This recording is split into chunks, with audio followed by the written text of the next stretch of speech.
There are moments in politics when something happens and most people only catch the headline. What just happened in Minnesota is one of those moments. Because while many Americans saw a headline about Trump ending a program for Somali immigrants, very few understood why he did it, how it connects to Ilhan Omar's district, and what kind of investigation triggered it behind the scenes. This isn't a small administrative adjustment.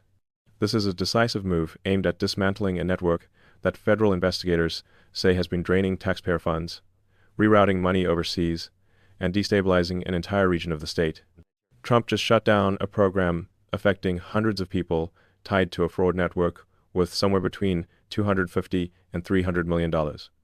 And somehow, all of it circles back to Minneapolis, and a political figure whose district is now under more scrutiny than at any time in recent memory. Today, I'm going to walk you through exactly what happened, why so few outlets are explaining the real reason behind Trump's decision, and why this could reshape the political future of Ilhan Omar and Minnesota as a whole. And I want to do this in a way that makes sense, because this story matters to every American who pays taxes, who trusts their government to manage programs honestly, and who wonders what happens when those systems break down. So let's start at the beginning. What actually triggered all of this? What made the President of the United States look at one state, one community, and say enough? Trump announced he was terminating something called temporary protected status for Somali immigrants living in Minnesota, effective immediately. Now, if you're not familiar with TPS, it's essentially a legal shield the government grants to people from countries facing disaster or conflict. It allows them to stay in America temporarily without fear of deportation. It's meant to be compassionate, humane, a safety net for people fleeing genuine danger. But here's where things took a hard turn.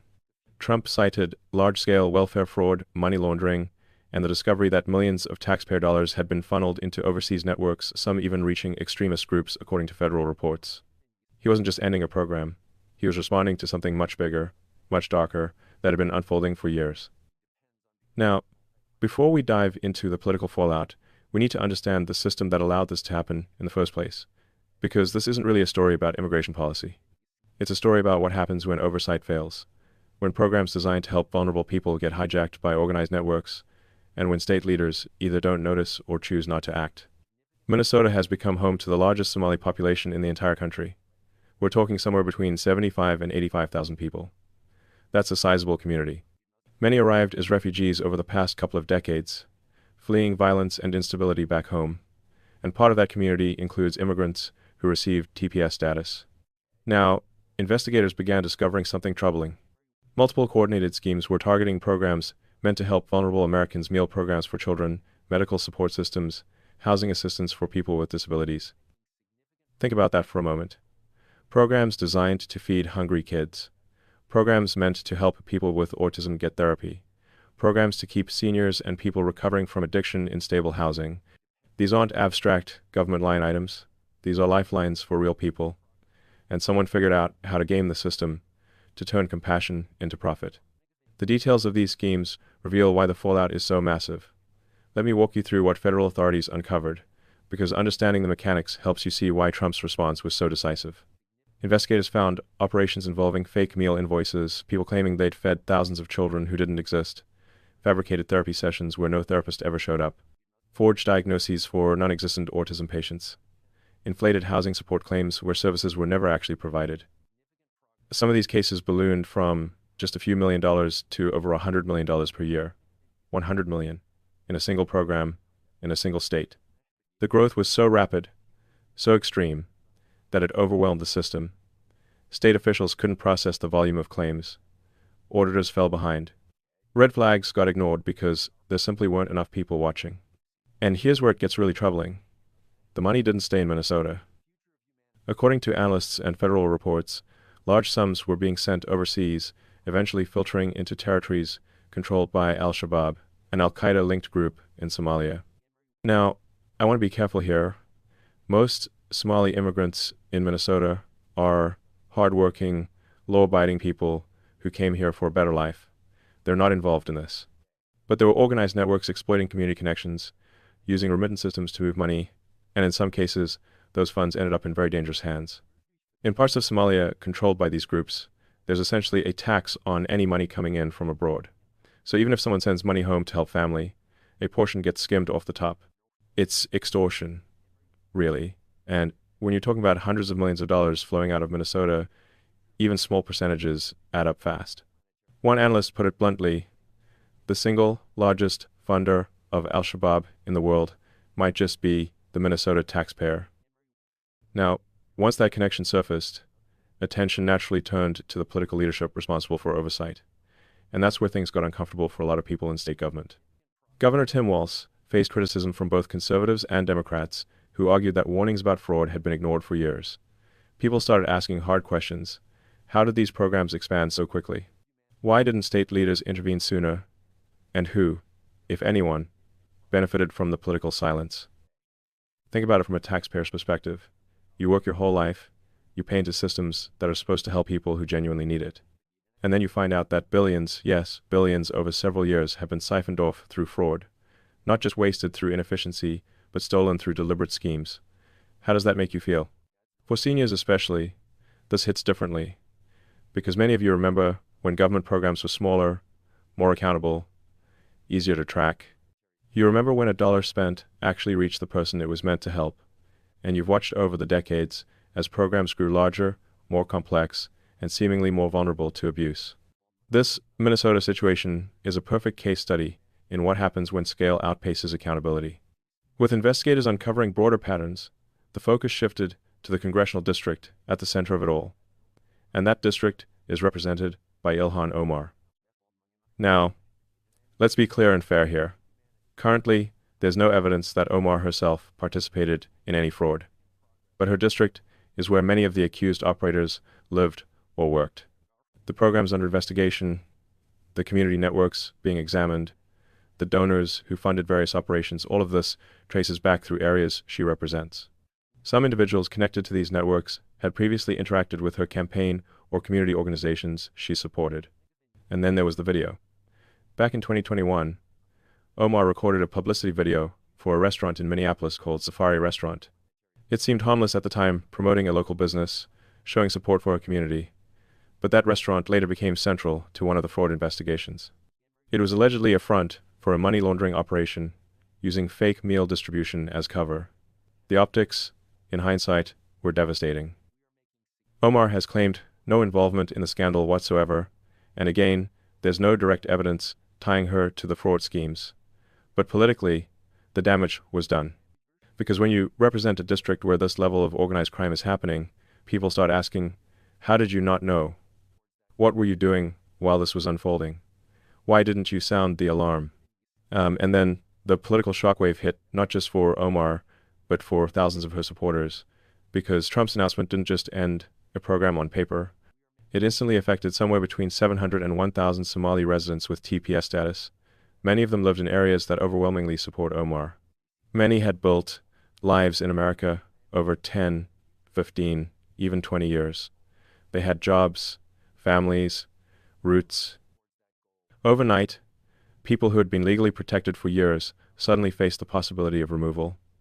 And the reaction inside Minneapolis was immediate and intense. Local leaders accused Trump of targeting an entire community for the actions of a few. Residents expressed fear and frustration. Some activists claimed this decision could destabilize entire neighborhoods, tear apart families, destroy livelihoods. The emotional weight of it was real and heavy. Meanwhile, others argued that the fraud was too extensive, too damaging, too connected to dangerous groups overseas to ignore. The political temperature spiked, especially for Omar, whose critics used the scandal to question her leadership, her priorities, and her effectiveness. But here's what I want you to understand. This isn't just a political story, it's a system story, and for seniors, it's about something even more fundamental than politics. It's about taxpayer money. Your money.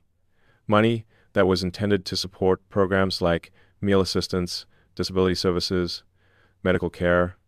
The investigation showed how vulnerable systems can be overwhelmed by coordinated fraud, draining resources that were meant for Americans who genuinely need help. Imagine you've paid into Social Security your whole working life. You expect it to be there when you retire. Now imagine finding out that billions were being stolen from similar programs through fake claims and nobody stopped it for years. That's the feeling a lot of Americans have right now about what happened in Minnesota. And that brings us to the long-term consequences. Because Trump's action sets a precedent. It sends a message. If a state fails to manage its programs, If fraud gets out of control, if taxpayer money ends up funding dangerous groups overseas, federal intervention becomes a real possibility.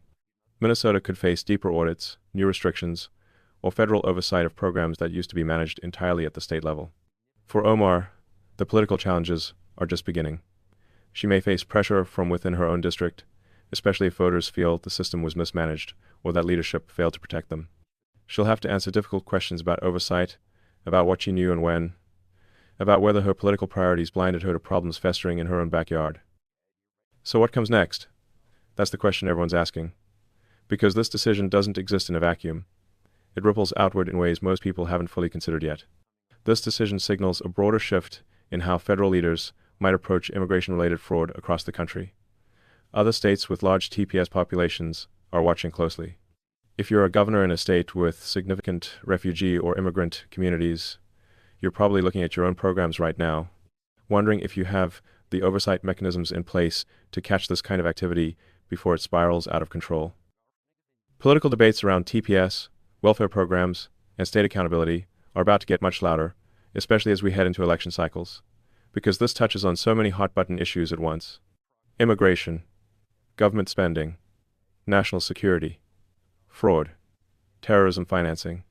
It's a perfect storm of controversy, and politicians on both sides will use it to make their case about what America should look like, how we should manage our borders, and what responsibilities we owe to people who come here seeking refuge. Now, I want to take a step back for a moment and talk about something that often gets lost in these heated debates. The human element, because it's easy to look at numbers, $250 million, $300 million, and feel outraged. It's easy to read about terrorism connections and feel afraid. But there are real people on all sides of this story who are hurting. There are Somali families in Minnesota who had nothing to do with any fraud, who are now terrified they'll be deported back to a country many of their children have never even seen. There are American families who relied on meal programs or housing assistance and watched funding dry up because the money was stolen. There are investigators and law enforcement officers who spent years building cases, trying to stop the bleeding, frustrated that the system moved so slowly. And there are seniors, people like you, who watch all of this unfold and wonder, how did we get here? How did programs meant to help people become vehicles for organized crime? And more importantly, how do we fix it? Those are the questions that matter most. Because outrage is easy. Assigning blame is easy. But actually reforming systems, actually building accountability without destroying the compassionate purpose behind these programs, that's the hard work. Let me give you an analogy that might help. Think of these government assistance programs like a community garden. The idea is beautiful, right? Everyone contributes a little, and in return, people who need food can come and take what they need. It works when everyone acts in good faith. But what happens when organized groups start showing up at night, harvesting everything, selling it for profit, and shipping the money overseas? The garden dies. The people who genuinely needed it go hungry. And eventually, someone has to step in and say, we're shutting this down until we can figure out how to protect it. That's essentially what Trump did. He looked at a system that had been completely overwhelmed and said, this stops now. We're revoking the protection status, we're cutting off the fraud networks, and we're sending a message that this won't be tolerated. Now, reasonable people can disagree about whether that was the right approach. Some will say it was too broad, that it punished innocent people for the crimes of a few. Others will say it was the only way to send a strong enough message to stop the bleeding. But what nobody can disagree with is this. The system failed, spectacularly, and someone had to act. For Minnesota, the road ahead is uncertain. The state will likely face intense federal scrutiny for years. Every program, every claim, every dollar will be examined more closely. That might mean better accountability in the long run, but it also means bureaucracy, delays, and frustration for people who depend on these services. For Ilhan Omar, the political calculus has shifted dramatically. She's been a polarizing figure since she entered Congress, celebrated by progressives for her bold stances, criticized by conservatives for her positions on Israel, foreign policy, and immigration. But this scandal hits differently because it's local, it's concrete, and it's tied to something everyone understands: theft. Her opponents will argue she should have known, should have acted, should have been a watchdog instead of a cheerleader. Her supporters will argue she's being unfairly blamed for a systemic problem that predates her time in office. The truth, as it usually is, probably lies somewhere in between. She may not have been directly involved, but leadership means taking responsibility for what happens in your district, and this happened on her watch. The national ripple effect is already beginning.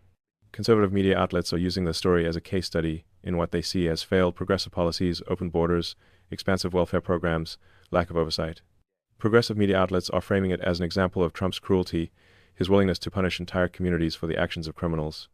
Both narratives contain elements of truth, and both miss the bigger picture. We live in a time of incredible complexity. Our government systems are massive, sprawling, difficult to manage. Our immigration system is broken in ways that create vulnerabilities. Our welfare programs are essential but also susceptible to fraud when oversight can't keep pace with growth. And our political leaders on both sides often lack the courage to address these problems honestly because the solutions require nuance, compromise, and political risk. What happened in Minnesota is a symptom of all of these larger failures. It's what happens when compassionate intentions meet inadequate systems, when community trust gets exploited by organized networks, when political leaders prioritize optics over accountability, when federal and state governments fail to communicate and coordinate effectively. And here's what worries me most. This probably isn't the only place it's happening. Minnesota got caught. The fraud was so large, so brazen, that it couldn't be hidden anymore. But how many other states have smaller versions of the same problem? How many other communities have networks operating just under the radar? How many other programs are being drained slowly enough that nobody notices until it's too late? These are uncomfortable questions, but they're important ones. Because if we only focus on Minnesota, if we only talk about Trump's decision or Omar's political future, we miss the opportunity to actually fix the underlying problems. So what can be done, what should be done, and what can ordinary Americans learn from this situation? First, we need to accept that accountability and compassion aren't opposites. You can want to help refugees and also demand rigorous oversight of the programs meant to serve them. You can support immigration and also prosecute fraud. These positions aren't contradictory. In fact, the only way to sustain compassionate programs long-term is to protect them from abuse. Second, we need to demand better from our state and federal leaders. Not just partisan point scoring, but actual reform. That means investing in auditing systems, in technology that can flag suspicious patterns, in coordination between agencies. It means creating consequences for officials who ignore warning signs. It means rewarding whistleblowers who come forward when they see problems. Third, we need to recognize that these issues are complicated. It's tempting to want simple answers, close the borders, end the programs, deport everyone. Or on the other side, ignore the fraud, focus only on the humanitarian crisis, assume anyone raising concerns is motivated by prejudice, but reality is messy. Most situations require us to hold multiple truths at once. That most immigrants are good people seeking better lives, and that organized fraud networks exist. That refugees deserve protection, and that taxpayers deserve accountability. That compassion matters, and that consequences matter too. For seniors especially, I think there's a unique perspective you bring to these conversations. You've lived through enough political cycles to know that the outrage of the moment usually fades. You've seen enough scandals to know that both parties have their share of failures. You understand that systems break down slowly over time, and that fixing them requires patience, persistence, and a willingness to look beyond the headlines. So as this story continues to unfold, and it will continue, because investigations like this take years to fully prosecute, I'd encourage you to stay informed, but also to stay grounded. Don't let the partisan noise distract you from the real issues. Don't let fear or anger cloud your judgment about what actually needs to change. And remember, the fact that we're even having this conversation, that investigations happened, that consequences are being enforced, that's actually a sign the system still has some life in it. It's damaged, yes. It's inefficient and vulnerable and desperately in need of reform. But it's not dead. Not yet. Trump's move wasn't just about ending a program. It was the final step in a chain reaction triggered by a multi-year federal investigation, alarming financial abuse, and concerns that taxpayer money was being redirected far outside the United States. Minnesota became the epicenter.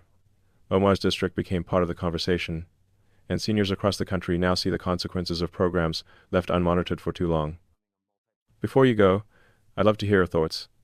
Do you think Trump's decision was the right way to respond, or should Minnesota have handled this differently before it reached this point? Do you feel like your tax dollars are being protected, or do stories like this make you question how many other programs might have similar problems? If this breakdown helped you understand what really happened behind the headlines, go ahead and like the video and subscribe, and please leave a comment below. Your voice genuinely shapes these discussions, and it helps bring clarity to stories most people never hear beyond the headline. Because at the end of the day, democracy works best when informed citizens ask hard questions and demand honest answers. Thank you for watching, for thinking critically, and for caring enough about these issues to invest your time in understanding them. That matters more than you might realize.